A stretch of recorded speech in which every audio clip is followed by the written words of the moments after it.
many people here despite the strike of the students, so thank you for being here. This is another edition of the Graduate Seminar Series.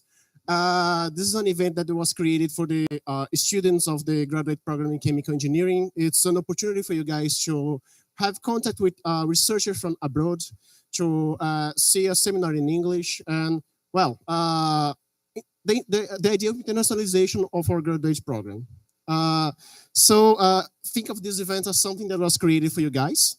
And after the seminar that is going to be given here by our very special guest, you guys are invited for a coffee break in the hall outside. So use this opportunity to talk to our guests here and also talk among yourselves. Okay, it's networking. All right.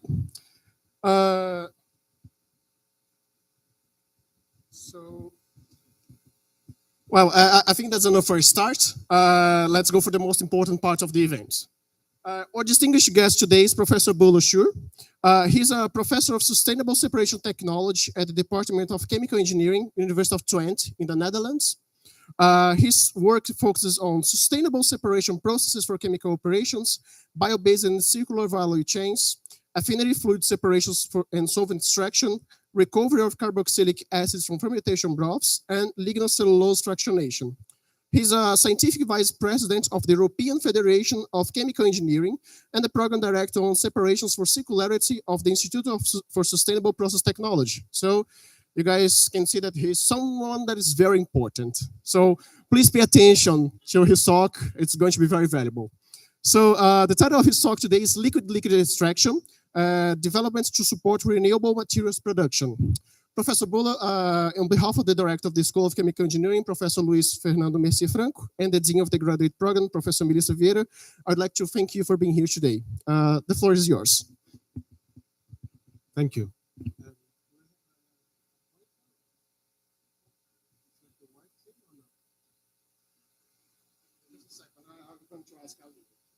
I have a pointer myself. I have one myself. You can.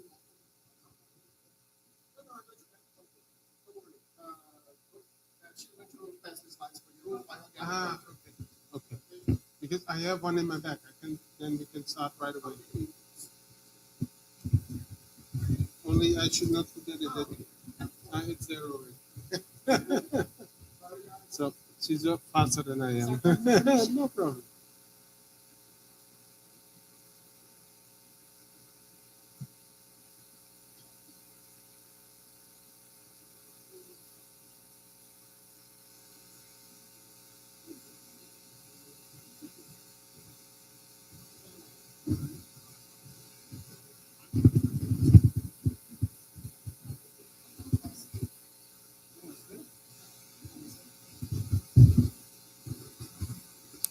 Please help me remember that I take it out again. Back to the Netherlands, you miss your.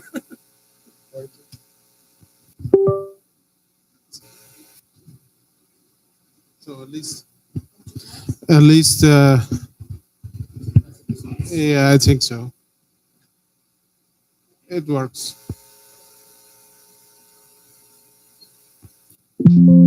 Oh, it's a bit slow, maybe. So, welcome everybody. Thank you for having me here. Last week I was in Brasilia, and last year Professor Jean-Philippe was visiting me in the Netherlands. So I said, if I am traveling already all the way to Brasilia, maybe it's a nice opportunity to also come here in Campinas.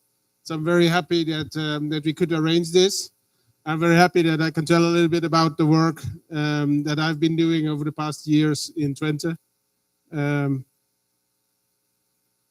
So where is Twente?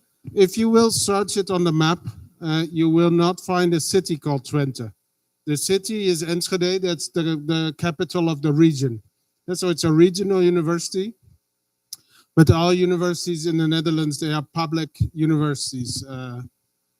And all of them, I would say we don't have a top 10 university like MIT or Cambridge or Harvard, but all the Netherlands universities are, let's say, within the top 30 to top 250 or something like that of the world. That's how I would say the level is quite high. One thing that works is that we speak English, and also our education is in English. And so both the bachelor and the master program, we teach in English, and they are accessible for everybody around the world who speaks English. We have a campus in the green, like you have also here a campus in the green. It's very nice. Our one is quite a big campus with, on this side, the scientific buildings. If you visit us, here is the hotel and the international student room. And in the back of the campus, we have student dormitories for about 1,500 or 2,000 students. And the remaining of the students, they live in the cities.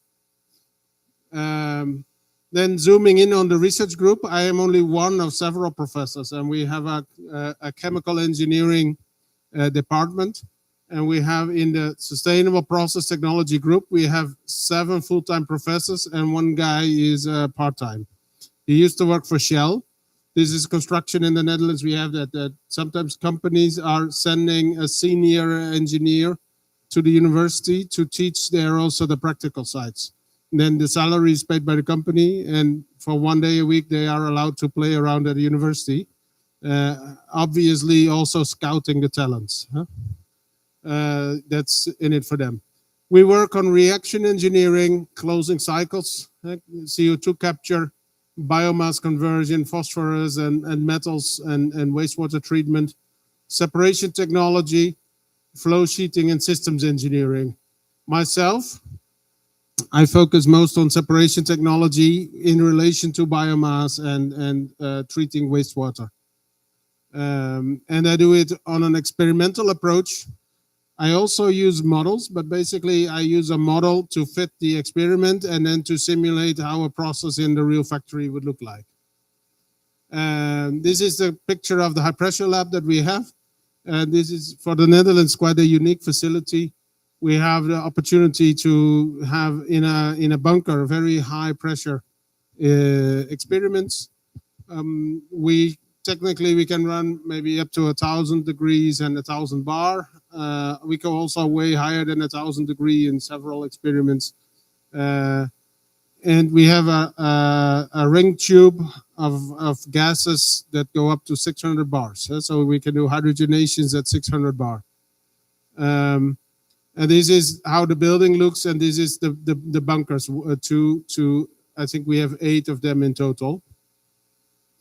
There's connected to the high pressure area also a process hall. This was a picture when it was still empty, only little equipment there. We have equipment, if you zoom in here, on wheels. This is the typical way that our technicians built it.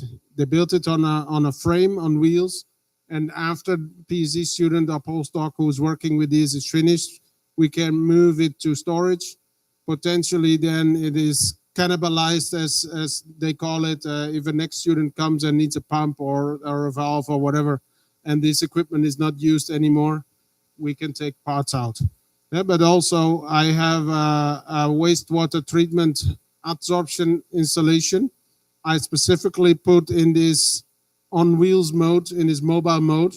So if I want to go to a company and show them on their factory on a bleed stream of their wastewater treatment that we can do the work, and then we can really move also our equipment to outside. A colleague of mine who works on CO2 capture shipped a container with a CO2 capture installation to Portugal. And in Portugal, there is a microalgae farm, and the microalgae were growing on the CO2 capture that was captured in our plant.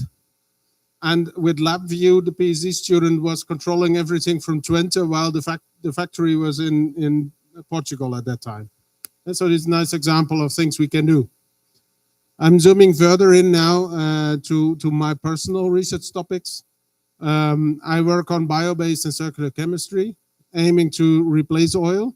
Yeah, I would like to discuss a few challenges related to bio-based chemistry, and I would like to discuss process development for lignocellulose. So for those of you who were last week in Brasilia, this part is a new part. I did not have it in the presentation there.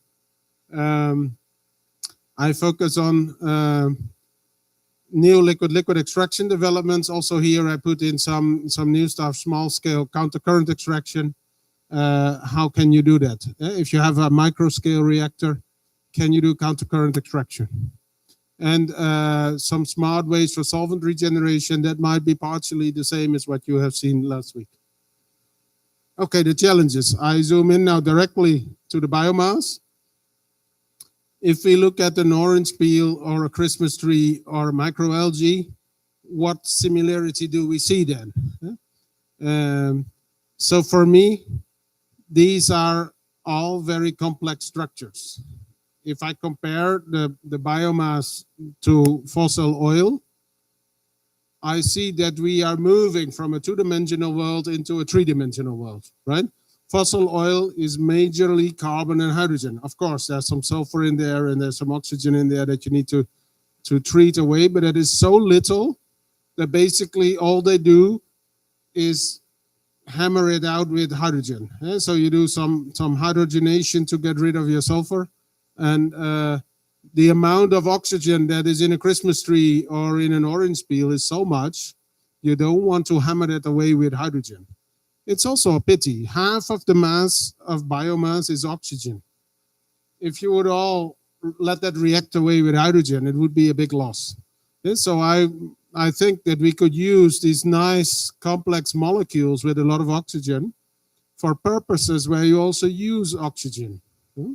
So instead of going from a lot of oxygen to react every oxygen away and then to functionalize again with oxygen, it would be much better to take the direct route and no detour through the normal oil refinery strategies.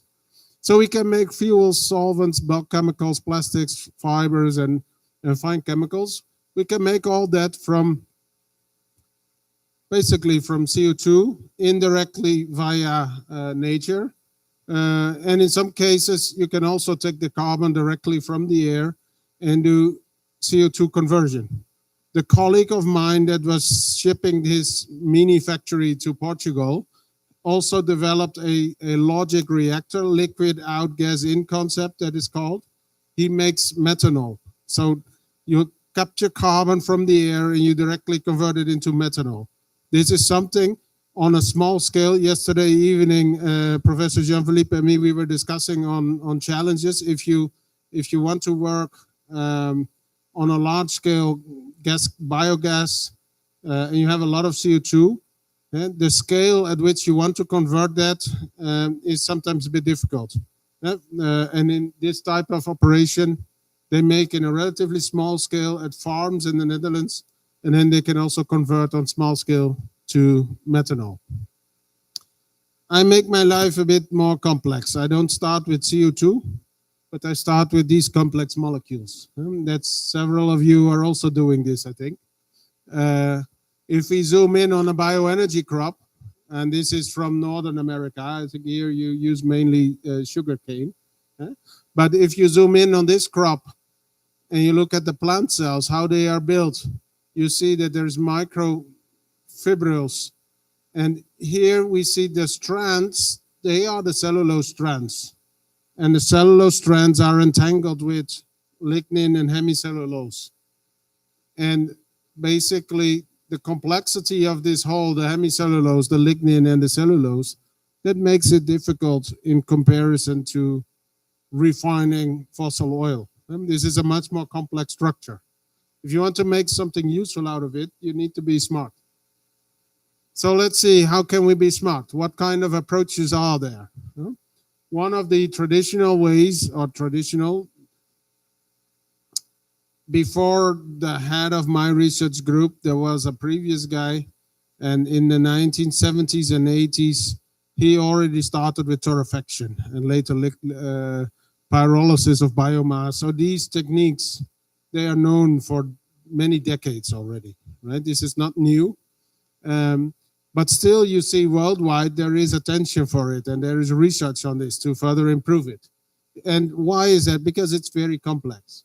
If you start with biomass, you do a pyrolysis that is a oxygen-free environment. You heat up to about 500 degrees centigrade, and then you get a solid, you get a pyrolysis oil, and you get gases. If you zoom in on this, we have the cellulose, the hemicellulose, and the lignin, and they will convert into acetic acid, glycolaldehyde, levoglukoside, cellobiosane, guaiacol, vanillin, catechol, all these kinds of molecules. And some of the molecules you might recognize as products that come from the lignin, and others they come from the sugars, from the cellulose and the hemicellulose. Here you see levoglucosan and guaiacol red. Why are they red? Because the first time we worked on these in 2016, we developed separation routes, and we used these two molecules as models. So we were first trying to separate guaiacol from levoglucosan, and when that worked, we took the complete pyrolysis oil in the bioresource technology, and then we applied the same extraction approach on the real oil, and we were able to really fractionate it. I see current day, this is 10 years ago. Current day, companies are reaching out to me asking to do a similar thing. Back then, ionic liquids were really, really hot, and we did it with ionic liquids. That's not a necessity. You can use other solvents as well. And I see still in the Netherlands, companies are interested in refining the pyrolysis oil, basically to fractionate it in maybe acid-rich streams. Glycolaldehyde is one of the favorites in industry, and maybe some aromatics. Especially if you want to convert your sugars into alcohol by fermentation, if you don't remove the aromatics, a lot of microorganisms they get killed. They don't survive aromatics in the feed. So we do this fractionation before that. Another way is sugar dehydration, where HMF is one of the valuable molecules. The trick here is HMF itself is not stable. So to get something useful via dehydration is also a challenge. Because often HMF is forming humins, it's degrading, and the humins are precipitating like lignin. But technically, you can make a lot of very interesting molecules. This is one of them, furan dicarboxylic acid. Does anyone know this compound, FDCA? And do you know what you can make from that? Sir? PEF, yes, excellent. And so we are replacing PET with PEF, and the PEF has even lower permeability for CO2, so you could use less plastic. This is a great opportunity. But also here, you do a selective depolymerization, but you depolymerize the sugars. The third option I want to discuss today is the one, here we see, by the way, a citation to some older work. We separated levulinic acid and formic acid from a stream that also contains sulfuric acid. So we were able to selectively extract the carboxylic acids without co-extracting sulfuric acid, which is the catalyst. So the thing that I'm interested in to discuss today further is the option to keep the cellulose intact. So not to dehydrate the cellulose, but really try to keep the cellulose and get rid of your lignin. So for pulp for paper making requires this. You need strong cellulose. And the key idea is that if you have a strong cellulose, the quality of your paper is better. And so this is really an important feature. And fibers, we saw it here in this picture, they are heavily entangled in lignin and hemicellulose. So basically what you do if you start to pulp, you are trying to break down the hemicellulose and the lignin while keeping intact the cellulose. Lignin is bound to cellulose with an ether bond. And the internal lignin bonds are also ether bonds, the beta O4 bonds, for example. But also the monomers of your glucose are attached to each other via an ether bond. So if you do this aselectively, you are eating your cellulose as well. That's why I always say, if we want to keep our cellulose fibers, we need to make the cooking process al dente. Yeah? How do you do that? Well, to understand what the challenge is, I look into the structure of a tree. And if we zoom in from the trunk of the tree, you see here the structure through which the tree is feeding itself, right? There are vertical channels, and the water and the nutrition is going from the soil into the leaves of the tree through these vertical channels. So if we cut the tree into pieces, as is done in a pulp factory, what you see is you have small pieces of wood, and in one direction, horizontal direction in this picture, there is hardly any penetration of liquid, and in the vertical direction there is. So if you want to make a micro and mesoscale mass transfer model and describe how your liquid is entering in your wood, you need to consider this. And if we zoom in into this structure, basically on the left-hand side, this is where the solvent is entering. And if we consider the structure of a tree cell, you see that first you have a primary, a secondary, and a tertiary cell wall.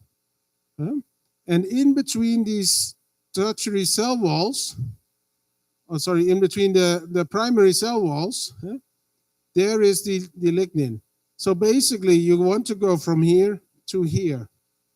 This means that in your process, if you do the delignification, you need to allow the solvent time to eat itself through the cell wall. And so by definition, you will never get 100% yield of all your cellulose that is there. Some of the cellulose will be damaged. The trick is how to do it, that there is the optimum balance between damaging of your cellulose fibers and eating away the lignin in between the cells. So we experimented a lot with this. Here is a citation, by the way. This was published in Biomass Conversion and Biorefinery. And this was the main author, Alan Perez. He's a Colombian guy. Currently he's working in Switzerland. Urmi Roy has done also a lot of work here. She's currently an assistant professor in Bangalore in India, in her home country. And Dion is a Dutch guy, and she is Iranian, and she found a job in one next door town. And so we see current days, maybe all over the world, right-wing politicians are flourishing. I see people like Masa as an example why we should have an international community, because very talented people are coming to our country, and some of them, they are really staying. They don't only harvest the education and then go away again. No, they really stay for their entire life in our country. And it's a beautiful gain. She did a lot of excellent work in my group that was published also. So this is the work of Alan. We have a tubular reactor in an oven, and we were heating typically to 120 to 140 degrees centigrade. We were using lactic acid choline chloride. And I see you do in this, one of the groups here, you do some work on different dipotectic solvents. The thing that, Dion was the first PhD student in my team, and he experimented with different combinations of acids and salts. He found that choline is not a critical substance. It's cool because it is bio-based. You can, I think it's used a lot in chicken feed. But the thing that is active here as a catalyst is the chloride. So if you use sodium chloride, it also works. If you use sodium sulfate, it doesn't work, right? Or if you use choline sulfate, it also won't work. We didn't test that, but I'm quite convinced. Sodium bromide does the job also very well. So it's basically a halogen anion that is catalyzing the activity of the acid. This combination makes this process work well. We had some batch experiments, and we had continuous experiments. We had a batch experiment like this. And in France, at the Research Institute for Paper, they had a batch vessel of about 600 liters. And at some point, they had way better delignification yields than we had. And I was really puzzled, why would it be? We were doing exactly the same. And the only thing I could think of was that in a 600-liter vessel, there is a lot of your biomass that is really submerged under the liquid. And in this vessel, maybe our wood is floating around. And then we did, in this type of equipment, we had a back pressure vessel. With some back pressure, we have a much better delignification than without any back pressure. The back pressure is needed to force basically the liquid into the pores of the wood. If you don't have any back pressure, you will keep air inside the wood, and you really need this to get it out. So we studied in time. What we found is on the lower y-axis, there's the fiber length, and on the higher is the yield. So the UWC is undercooked wood chips, and see over time that is reducing. That's also what you expect. And you have a pulp yield, and some is really fines, those you don't want. And what is very interesting, something that when I for the first time saw this, I thought, what happened here? Why is our fiber length increasing over time?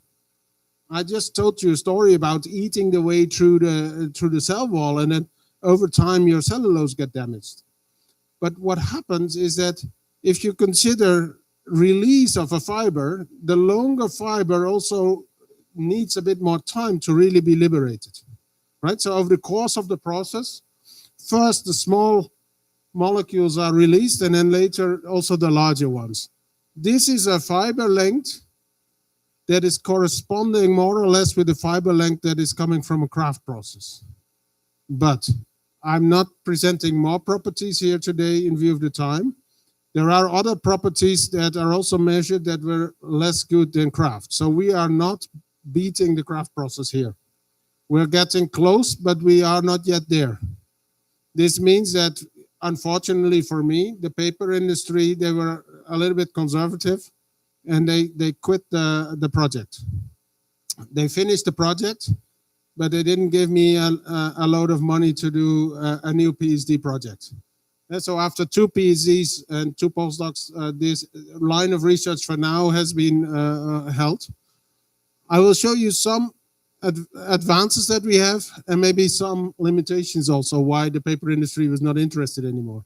So here in this one, we can have our wood chips in there, and we continuously cycle the solvent. And of course, in the first experiments, we are using a fresh solvent always. So ideally, you cycle the solvent, you recover whatever you extracted, and then you send it back. In our experiments, we did not recover and then send the same stuff back, but we were just continuously feeding fresh solvent. What we see over time is a growing yield. And very interestingly, this is a GPC, which is a size-exclusive chromatography. We see very distinctive peaks that are corresponding to monomers, dimers, and trimers. Because if you do a normal batch pulping, your liquid is 3 or 4, or in this university, 11 hours in the vessel. The lignin and all the other molecules that are in the liquid, they can continue to react. If you push the solvent out and you cool it down, there is no time to react. And we were able to recover monomers, dimers, and trimers of the lignin. I think this is a beautiful approach where really you could valorize the lignin in a different way than it is done currently. However, the reason I got this project in the first place is because I'm a separation technologist, not because I am a reaction engineer. And Masa, the PhD student who worked most on this, has often heard from me, yeah, I'm sorry, Masa, but they made quite a mess and we need to clean up. Huh?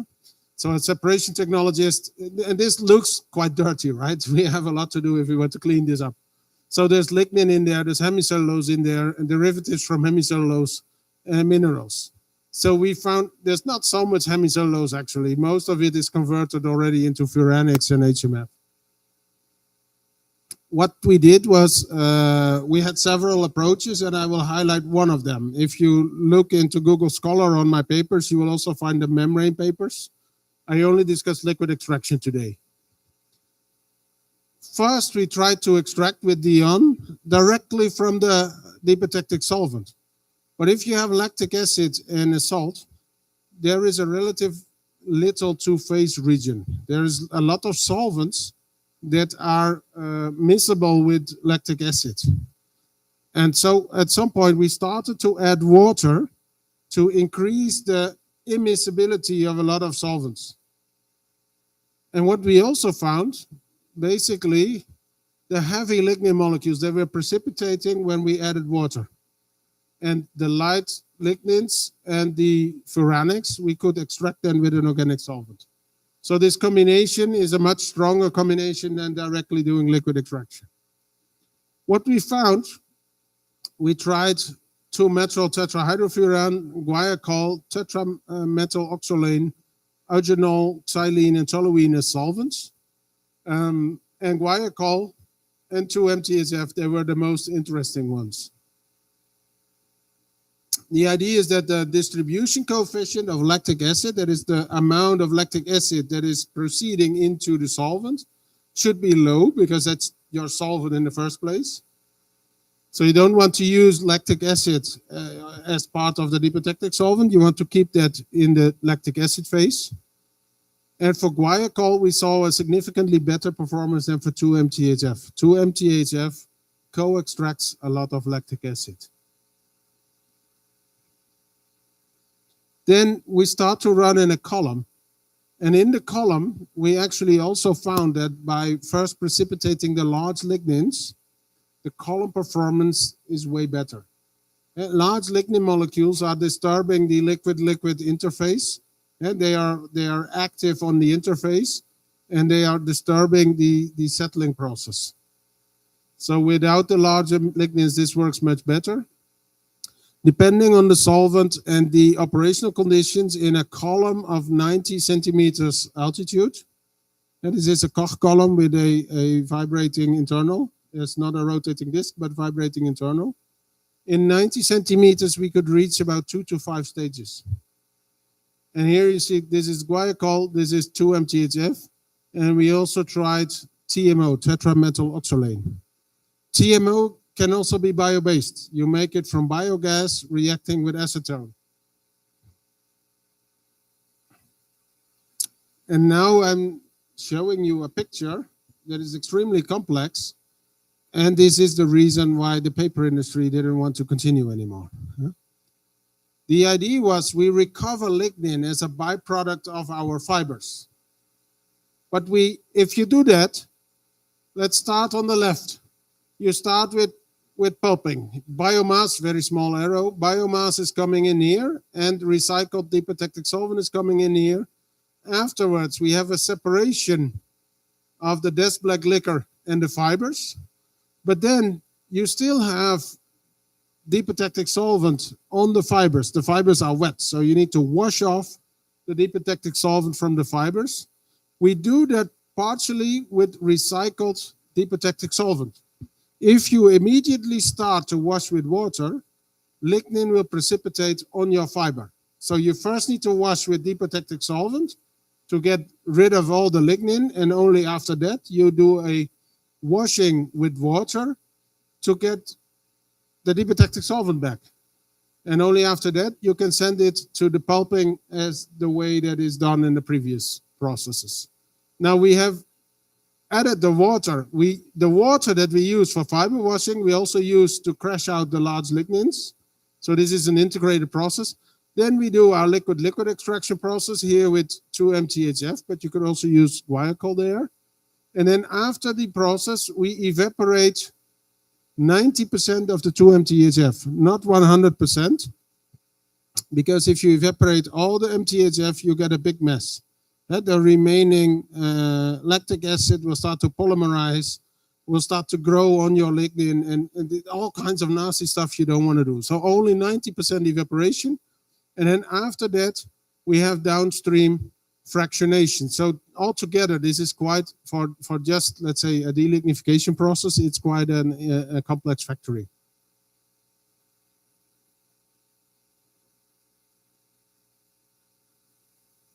Right. This is the similar process for guaiacol. But now you see, guaiacol has a boiling point of 205 degrees, and MTHF has a boiling point of 80 degrees. So although basically the primary delignification process is very similar, your downstream separation train is totally different or significantly different. Yeah? One of the things we found is that guaiacol and lactic acid, they both have a melting point of around 25 to 35 degrees. So we started to look into the opportunity that is the Journal of Chemical and Engineering data paper has also solid liquid equilibrium data on lactic acid and guaiacol. And instead of distilling this stuff, we found that we could do a crystallization there. And by crystallizing, save a lot of energy. And so in here also we have some boilers and some distillation processes. Altogether, this is for us now on a PhD level optimized process. Maybe either it's somewhere on the wrong spot or I lost the slide. I had a process energy usage slide. With all these unit operations in there, we use about 12 gigajoules per ton of pulp. And the kraft paper mill uses about 11. And so we are very similar, but in the kraft mill, you lose your lignin, you burn your lignin. And we yield a ton of pulp and also the equivalent, I think cellulose is 50% in the wood and lignin is 30%. So for every ton of pulp, which is half a ton of cellulose and half a ton of water, so we would also have, let's 300 kilograms of lignin, for example. And so we have a better material yield at the cost of a very complex operation. Now, we did liquid extraction of lignins, of furfurols, and we extracted from a dipotectic solvent.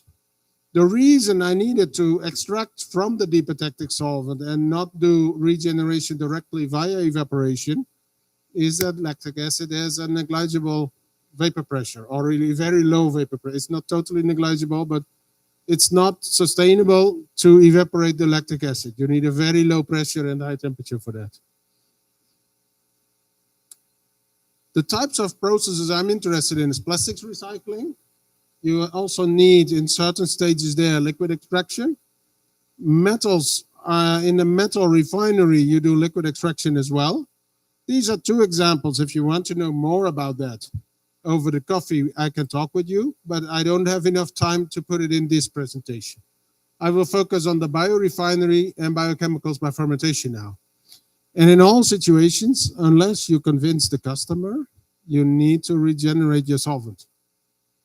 This is the type of column that we were using in the lab, and Koch is also selling that on large scales. Think about an extraction as an intermediate step. It's not your final solution. But what is extraction? If you consider that we have a mixed solution and we have a separated set of molecules, the Gibbs energy of mixing makes that the energy level of my mixture is lower than of my separated system. This means, as a separation engineer, I always have to work.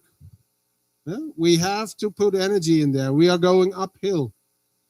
But if you consider what happens in a liquid extraction process, you add a solvent, you stir, and the thing happens, right? You're not putting in heat. This means that our liquid extraction process is spontaneous. And we're not going uphill, but we're going downhill on the Gibbs energy. And a lot. On one of my previous business trips, I had a conference in Scottsdale, Arizona, which is 3 hours driving from this valley. It's the Grand Canyon. And I use this as an example.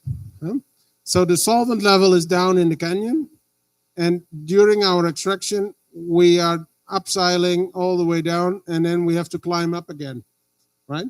So the point where we invest our energy is regeneration of the solvent. This also means that a lot of researchers in the world are looking for the solvent with the best distribution coefficient. Probably that means that it's even deeper in the valley, right? So the regeneration of a better solvent costs more energy. So over the past 15 years or so, I've been looking for the balance. I started with thinking about how deep should the valley be, that I have an efficient extraction and also can do the back extraction. And at some point I realized this is going to be very complex, you know. Maybe I can also play tricks. I like playing tricks on the chemical engineering level. So here is something I include also last week in Brasilia. We used to have a very famous football player, a guy of the same category as Pele, right? Johan Cruyff was our hero. He died 10 years ago. And he didn't only has the art in his feet, he was also a language artist. He said, elk voordeel heb zijn nadeel, or he said, elk nadeel heb zijn voordeel. That's Dutch for every advantage has its disadvantage.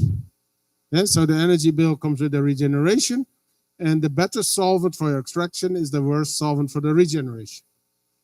With that in mind, I thought, why not use a different solvent from a regeneration? Can I do that? So first, a little detail about the extraction process. We enter the solvent in the bottom and leave the extract in the top. The feed is coming in at the top and the raffinate is going out here.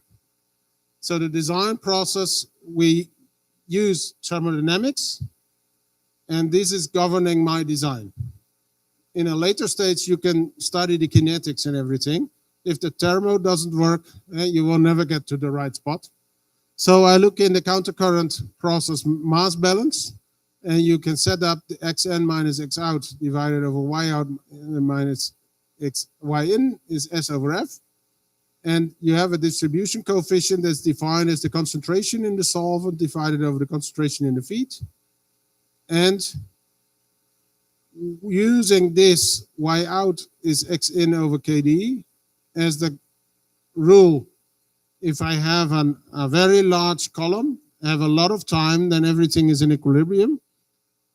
Then basically I can reach equilibrium in my top stage, and my outgoing liquid is in equilibrium with my ingoing feed.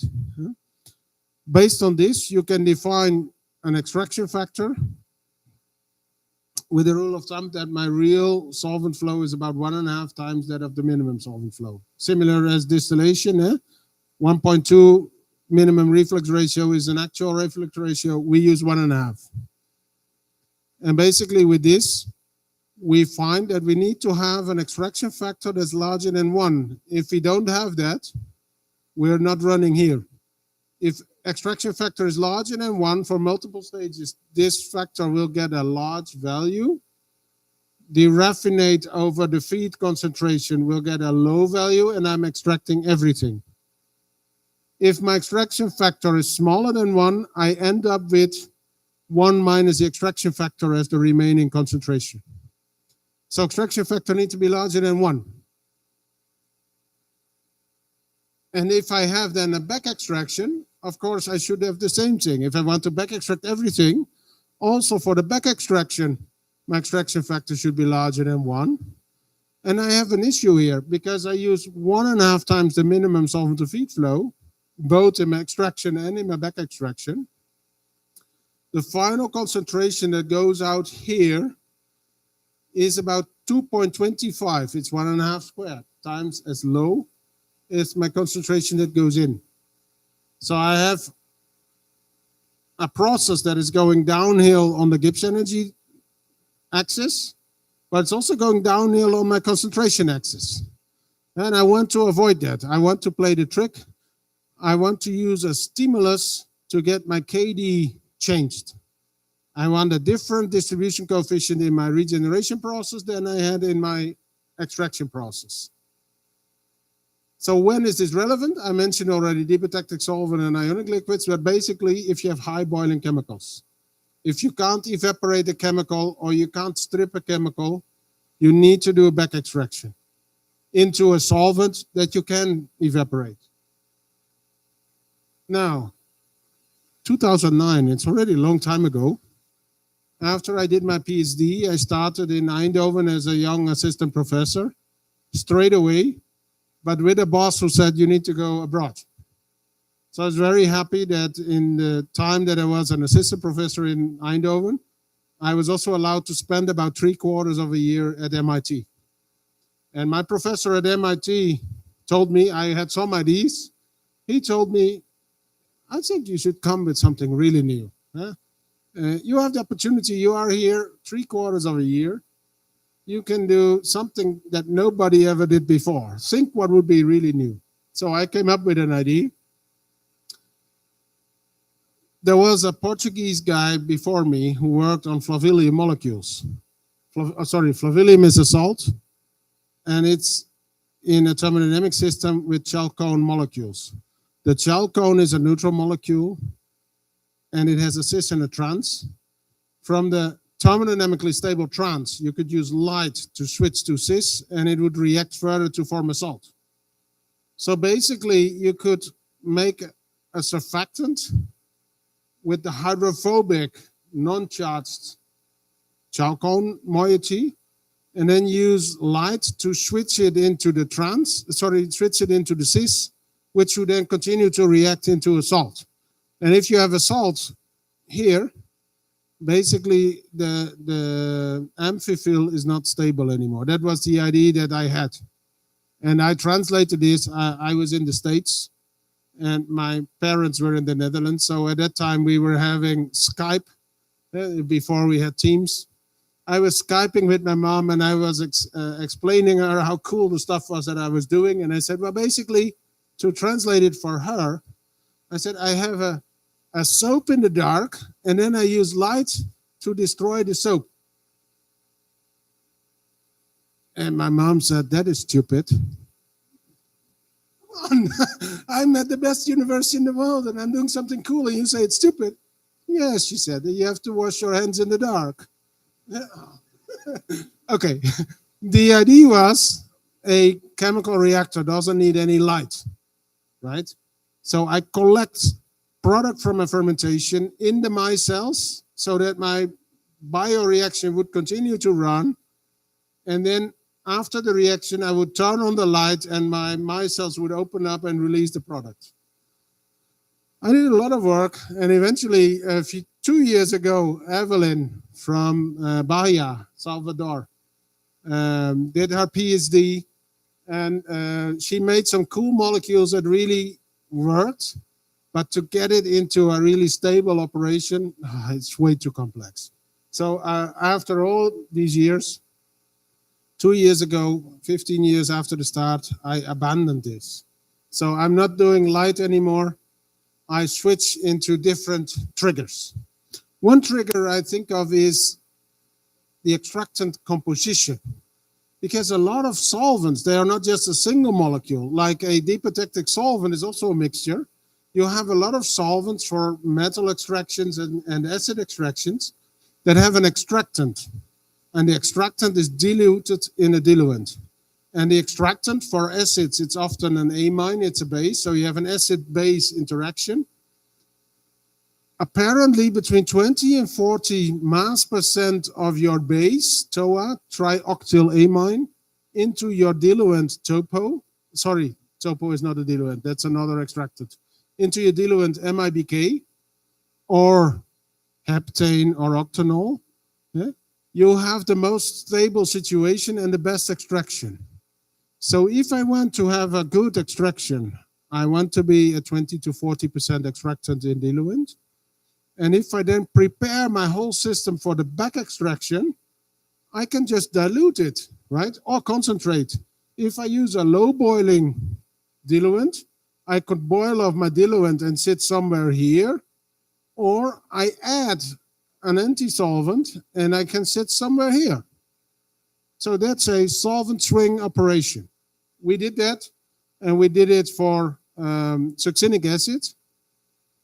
And we showed that by using the anti-solvent pentane or ethane, we could really reduce significantly the total heat duty for our regeneration, which is the extraction plus the evaporation of the water afterwards and the distillation of our solvent. And in the case of ethane, you have a pressurized ethane, you just release the pressure. In the case of pentane, you have a distillation tower that does the job.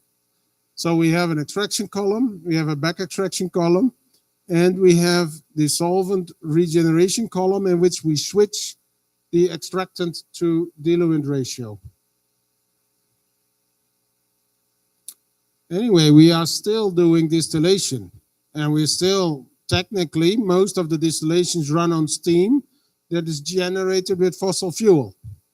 So I wanted to have something cooler. Light was maybe too cool, but just doing a solvent swing, we had done that, and I was thinking of something.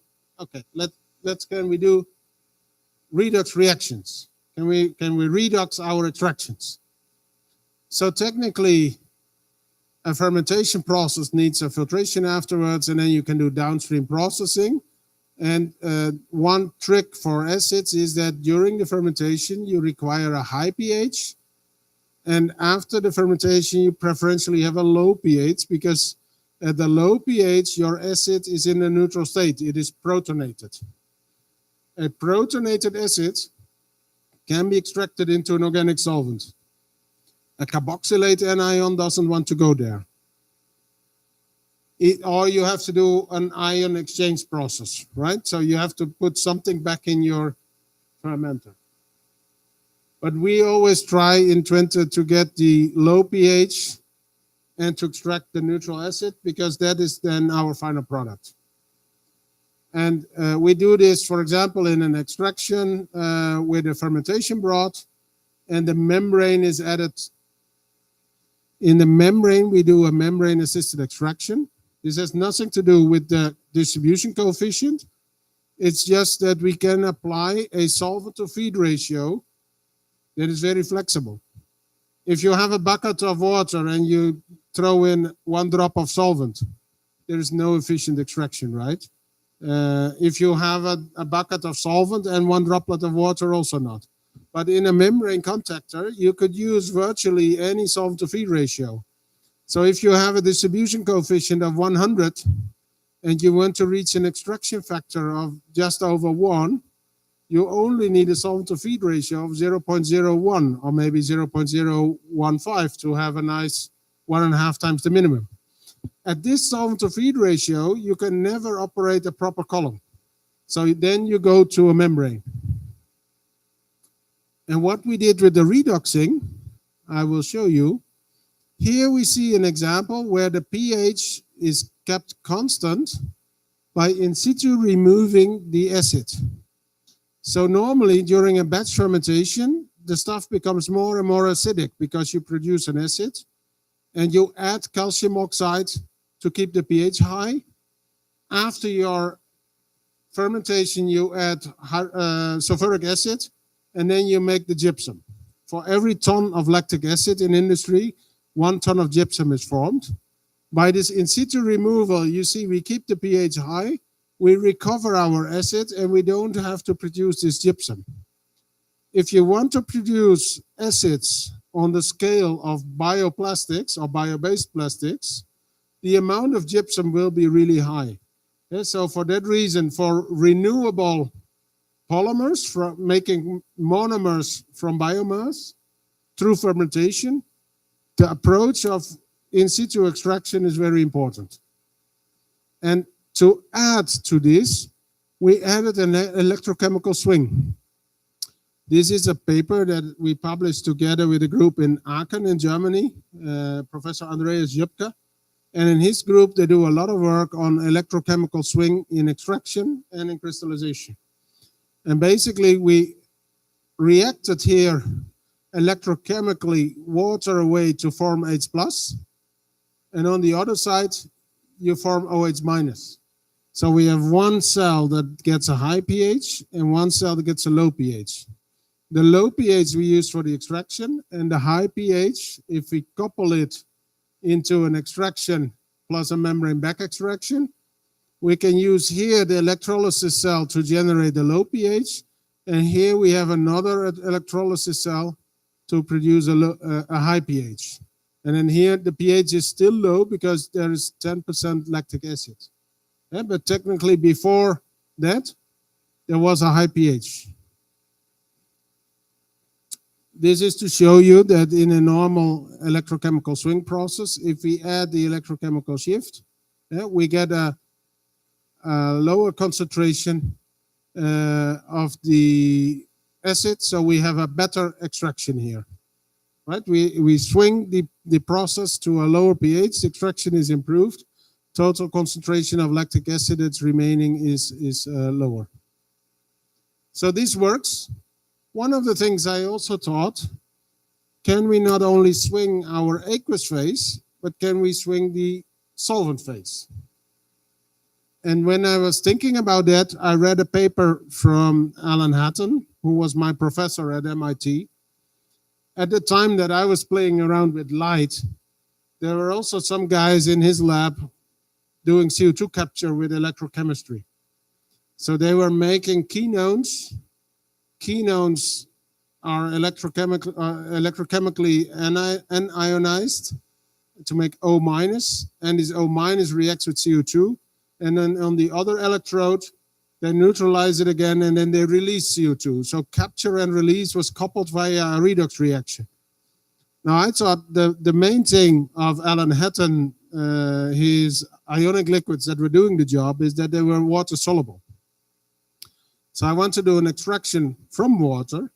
So I had to think of a similar solvent, but now hydrophobic, so that we could use a biphasic system to extract the acid from my aqueous stream.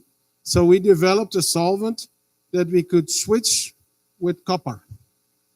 So we were loading our solvent with copper, and then a copper-loaded solvent was entered in the extraction process. And on the cathode, the copper was taken off again. That's the idea. Here you see Kim. Kim is a PhD student finalizing her thesis now. And I am holding a solution that she made. This is the solvent that we had that was originally colorless. And by loading it with copper, I clearly see it is blue. There is copper in there. And copper chemistry is very colorful. Depending on the solvent, you could also have a pink solution, or purple. So based on the colors, we can immediately see whether or not something was happening electrochemically. What happened electrochemically is a different story, right? Because analysis of organometallic copper complexes is not that easy, because copper interferes also with NMR signals. And so it is really a pain to get a proper analysis of what is the exact complex that we are making. Anyway, the trick worked, because what you can see here is the distribution coefficient, and these turquoise symbols, they show extraction without any copper present. These blue symbols, they show extraction with copper. So I go from a distribution coefficient of about 0.2 to a distribution coefficient of over 5. It's a 25 times increase. So with copper, I can run a solvent to feed ratio of about 1/5. Without copper, I do my back extraction, also at a 1/5. So I technically, in a coupled multi-stage extraction plus a multi-stage back extraction, I have the potential to increase my concentration 25 times. From 1.3 to 28% of acid. If you have already 28% of acid, you only have to evaporate relatively little water. So it's really an energy saving thing. The master student working on this together with Kim calculated that we could save over 90% of energy doing so. So the KD is our potential swing indicator. This is, in essence, if we analyze our process, what we're doing, we have a feed mixture, we have a metal-loaded solvent that's going in here, and a metal-freed a metal lean solvent that is in the back extraction. Right now, what we did was we demonstrated by adding copper to the solvent that it works better than without copper. What we do is we shift. We have our mixture level here. We have our separated level here. We have the solvent level here. Upon switching with my electrochemistry, I'm lifting up the Gibbs energy level of my solvent phase, and then we can ski to the separation part. I already mentioned the solvent needs to be hydrophobic. It needs to form two phases with water. It needs to be conductive. That's why we have an electrolyte in there. If the solvent itself is not an electrolyte, you have to add it. If you use an ionic liquid, basically the ionic liquid can do the trick itself. You need to have also copper complexation capacity. You can put there hexane. The hexane and copper are not good friends. So if you put hexane, you will never have a proper solvent. So you need to have the facility to host your copper. And the copper together with your extractant should also affect the affinity for lactic acid. And it should not precipitate out. So I have quite a list of things. I found that all of them are satisfied, but we studied this thermodynamic equilibrium with the new solvent. We studied the impact of adding copper, and we electrochemically added copper also. We electrochemically removed copper. Basically what we did, we demonstrated that really copper was deposited on the electrodes. The thing that we currently are at is really analyzing in detail how well is everything going, how fast this is going, and what is my electron yield. Because we put current on my electrode for an hour, and then we analyze the electrode and we see, oh, there is some copper there. But the amount of copper that we yield is not the same as we would expect on the number of electrodes that we put in there, right? So there's still a lot things that might go. Instead of copper 2+, we might form copper 1+, and that might be still in solution. Something else might have been formed. So this is, I'm sharing with you really, really new research that we have not published yet in a journal paper. I think it's really cool because we can shift the distribution factor so much with electricity. But I really hope that I will get new funds from our government to continue this work and to further elucidate this route. The combination of copper and the solvent that we applied are not necessarily the only things that work, right? So I think this is a new area of liquid extraction that deserves a lot of attention in the coming years. Also, in order to solve a lot of challenges that we still have ahead of us. The final topic I want to quickly highlight is I was talking to you about multi-stage extraction and multi-stage back extraction. But if you have a new solvent, and sometimes we make new solvents in our lab, and then I'm already happy when I have a student who makes 100 grams. Usually, if you go to an organic chemist and you talk about collaboration, and then you start to talk about grams and say, oh, wait a minute, let's first try a milligram, right? And say, come on, with a milligram, I can't do an extraction experiment, right?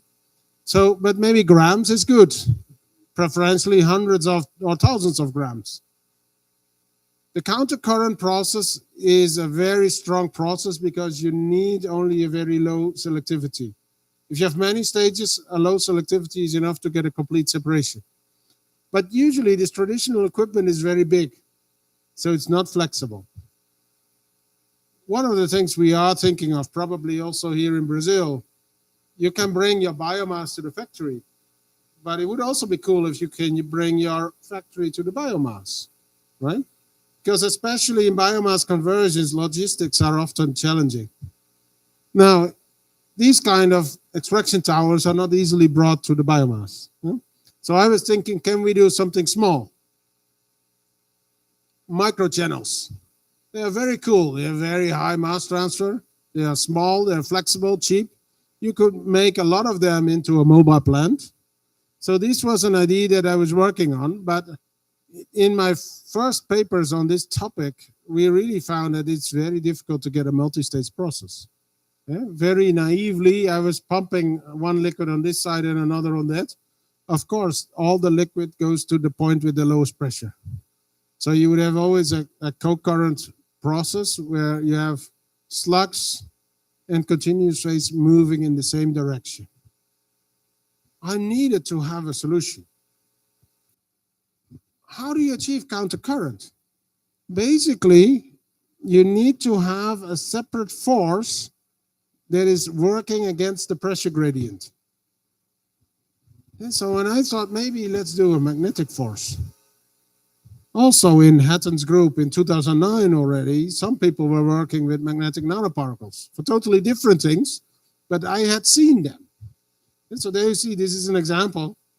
A research visit to another side of the world can bring you some ideas. And in my case, it ignited an idea that I eventually applied in a totally different area because Alan Hatton was not doing these kind of things.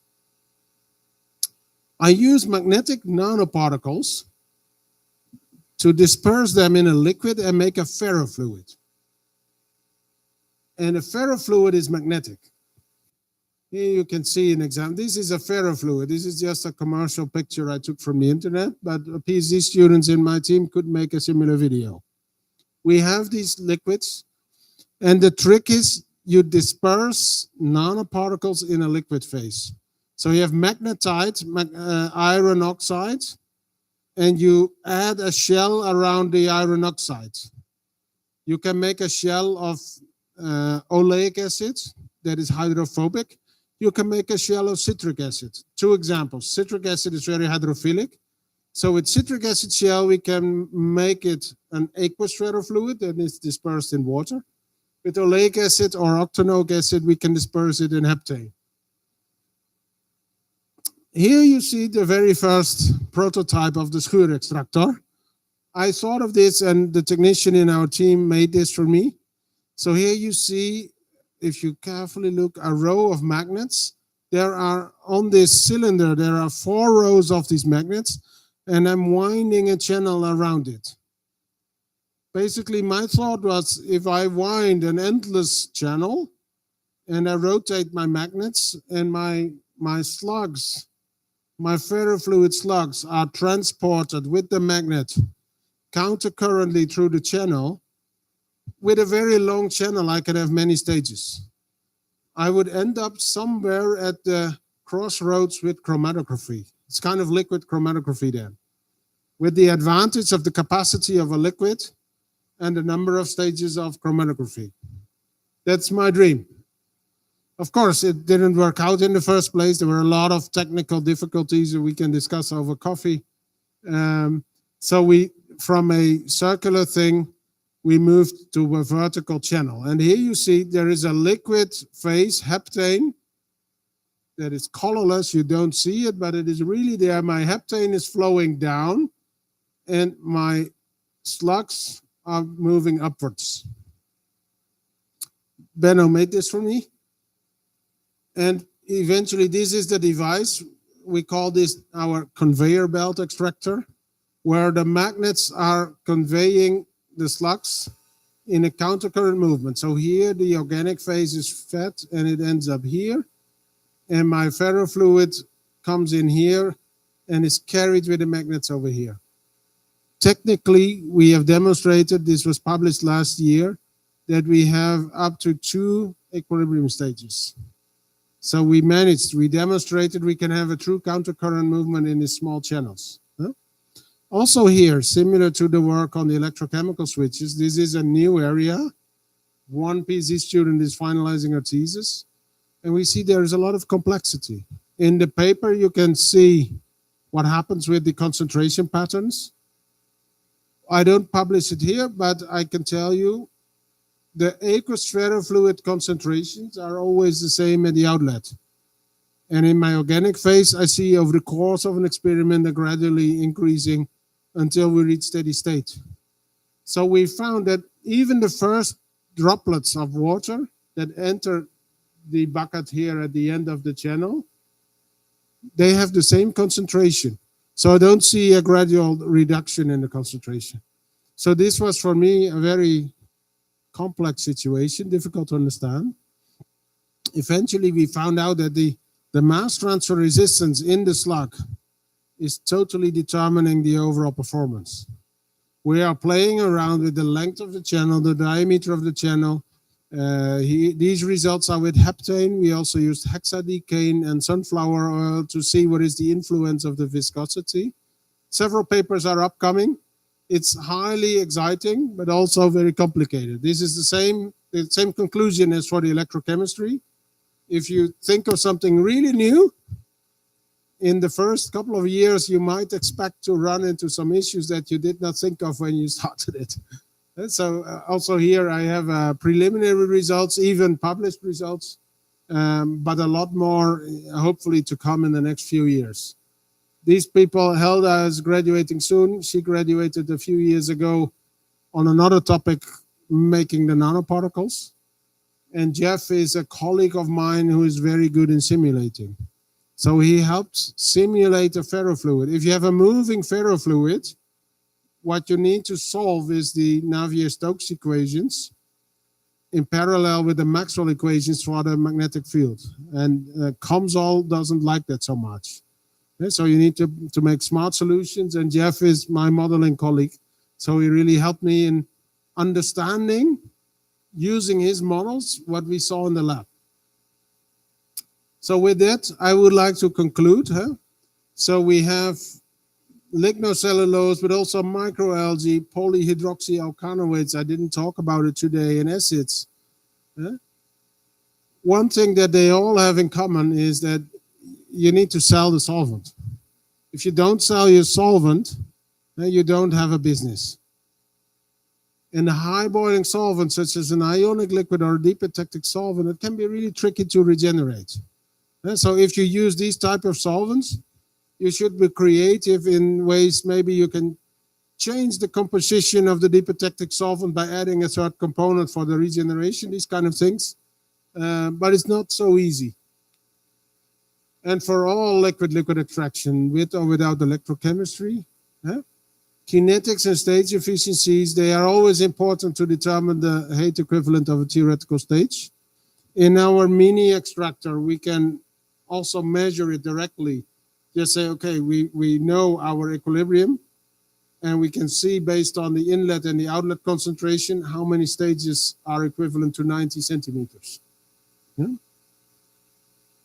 So the thermodynamics is really important. If the thermodynamics doesn't work, you can think about kinetics, whatever you want, but it's not going to work at all. With that, I would like to conclude, and I would like to thank. You saw a couple of pictures of PhD students and colleagues who I have really worked a lot with, but they're not the only ones. Since I have become an assistant professor many years ago until now full professor, I worked with over 100 master students and some 20 PhD students and a bunch of postdocs.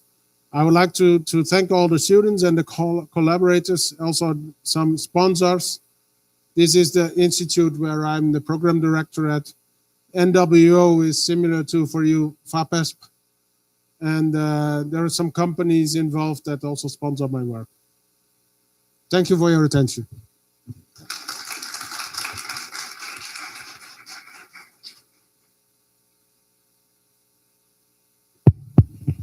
Thank you very much for your talk, Boelo. I will open now the room for questions. First, I have a question. I'm going to start, and then you guys can have questions. Okay, Boelo. Regarding your work on deep eutectic solvents and ionic liquids, as you mentioned in your last slide, in your concluding remarks, it's very important to regenerate the solvent. And in the first part of the presentation, you showed the process flow diagram for this. How far can you get in terms of regenerating the deep eutectic solvent in the ionic liquid based on the research that was developed in your group?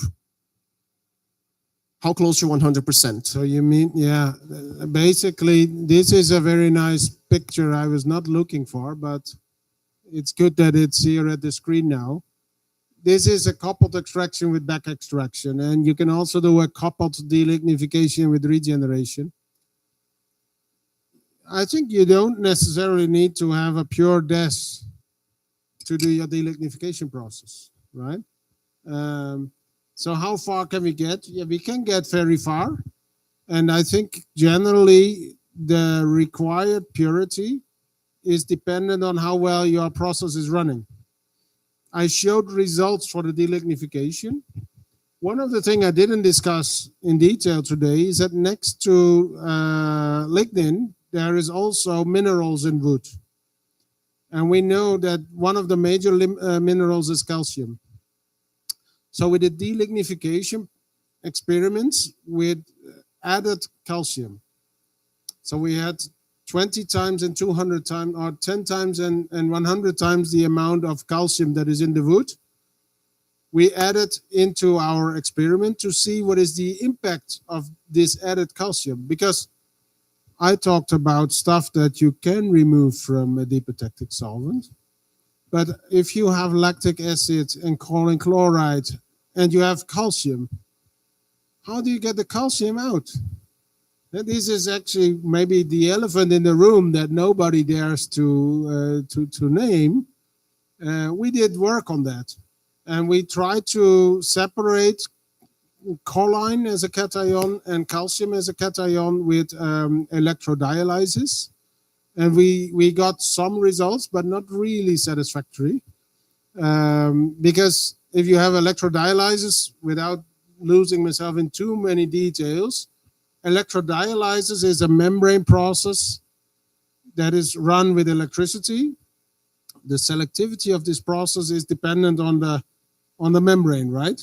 But the resistance in this process could be the transport through the membrane or the transport towards the membrane. And in many situations, we turn out to be limited to the transport towards the membrane, and that was not selective. And so eventually we turned to a nanofiltration operation.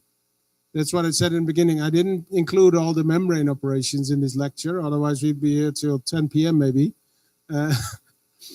But with nanofiltration, we were able to get a selectivity between calcium and choline chloride. And especially there, the trade-off that you see, we saw with 10 times more calcium in our system, everything was working fine. With 100 times more calcium, the delignification didn't work properly anymore.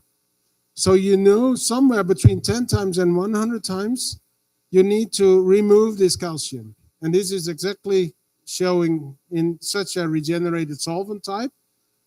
How much impurities can you afford in your solvent to still do your extraction properly? That is the key question. And for the calcium, it was very difficult. Lignin, we could easily get 90% out, not 100. And there also, I think a challenge, if you really want to bring this to industry, you don't need to do it 2 or 5 times like we did, but I think you need to do it 20 or 50 times. Lignin is a very nasty stuff. There's not just one lignin molecule. So if you extract 90% of the lignin, in fact, the lignin that is remaining is very difficult to remove. So it's also after some cycles, probably this will build up as one specific type of lignin, and then maybe you can do it with a precipitation or like what we taught for the calcium. To remove the calcium, we would have a bleed stream, and we have a 10 times smaller operation on this bleed stream to remove the calcium. Similarly, for lignin, maybe you could think of a similar thing. And then to maybe recycle most of it, and only a fraction of the stream is separated and running through an additional separation thing. Otherwise, the other thing is to purge it. But that's probably not what you want, because the dipotectic solvent is too expensive for that. Yeah. Thank you. So questions from the audience? Okay. Hello, Boelo. How are you? I have a question about the delignification process. First, I'd like you to show better, zooming in the equipment you used, because I was not able to differentiate this one. In this one, you're doing you're pressurizing it. Yes. You're doing the temperature control. So basically, this is the oven, and my lines the technician, it's the same technician as the one from the magnetic stuff. He is buying ovens for me and drilling holes, and so with a hole in the top, the feed is entering, and then another hole, the top is going out, and basically on this leaving line we have a back pressure vessel. So with the back pressure vessel, we can set the actual pressure in the unit operation. 5 bars is perfect. 4, or you don't need to go to 100 bar. A few bars is enough. And just one more question about the pressure. Is it the only thing you use? Because you mentioned the solvent must go from the bulk of the matrix of the lignocellulose to the specific sites where lignin is. Like there's an Yes. image from the matrix. Yeah, that is inside the wood. That is not pressure dependent. So if you look at the Yeah, this image.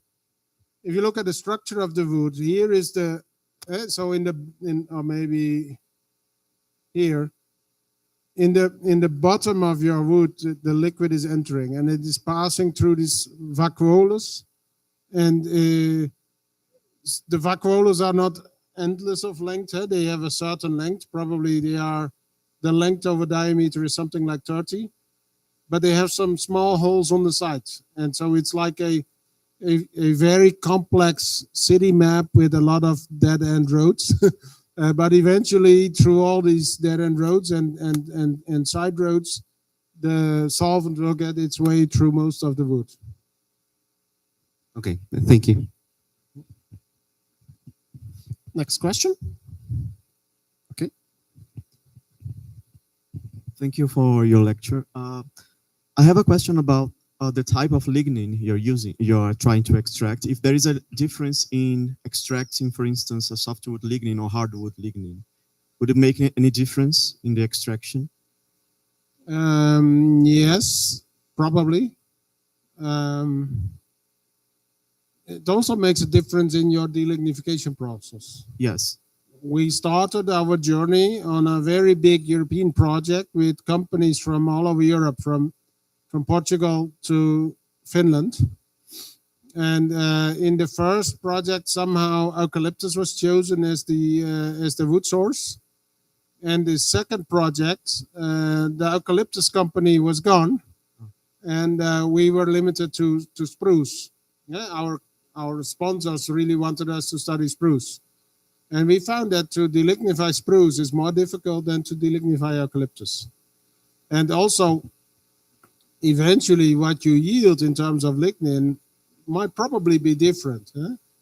But very technically, if you zoom in on a lot of details, you even have early wood and late wood, and so there are always differences.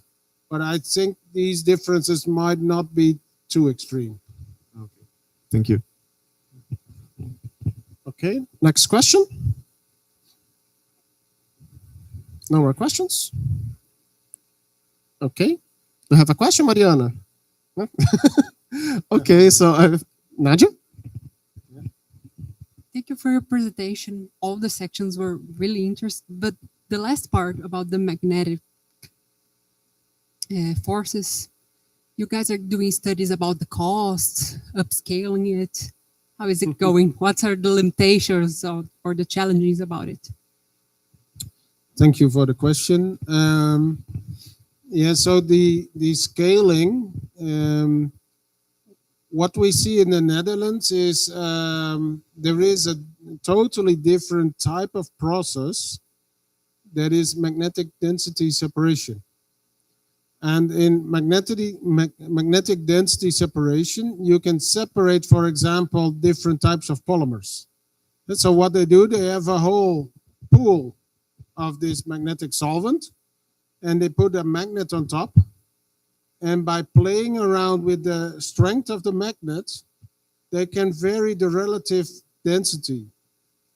And this means that you can, if you have in the beginning of the pool on the left-hand side, your liquid enters in the pool with your polymers, you can have the magnet off.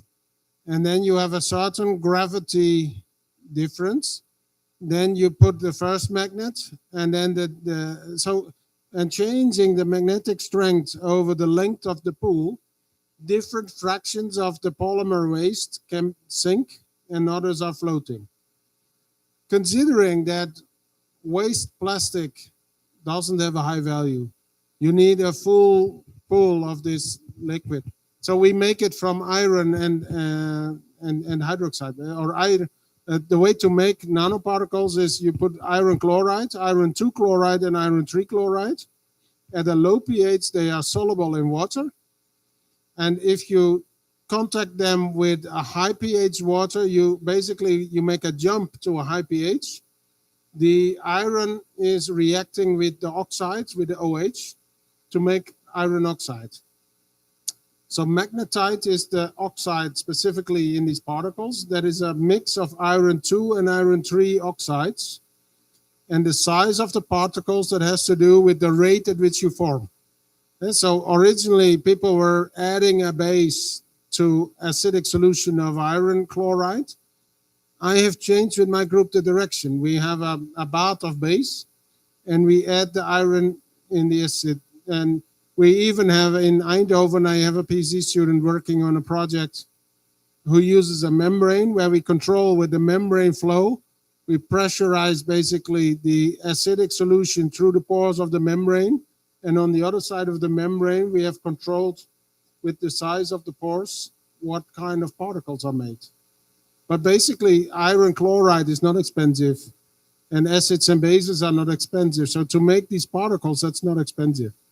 The type of coating, yeah, maybe you have just red or orange paint, or you have a kind of expensive gold painting. We cover the particles with citric acid or with oleic acid or with renewable acid to manipulate the property. That can be very expensive, but it can also be reasonably cheap. So I don't think scaling up here is the most important thing, because I wanted to scale down to have a small scale plant. But even if you want to scale up, I don't think it is terribly expensive. Thank you. So any additional questions? Okay, so I think that's it for today. Another round of applause for our guests, please.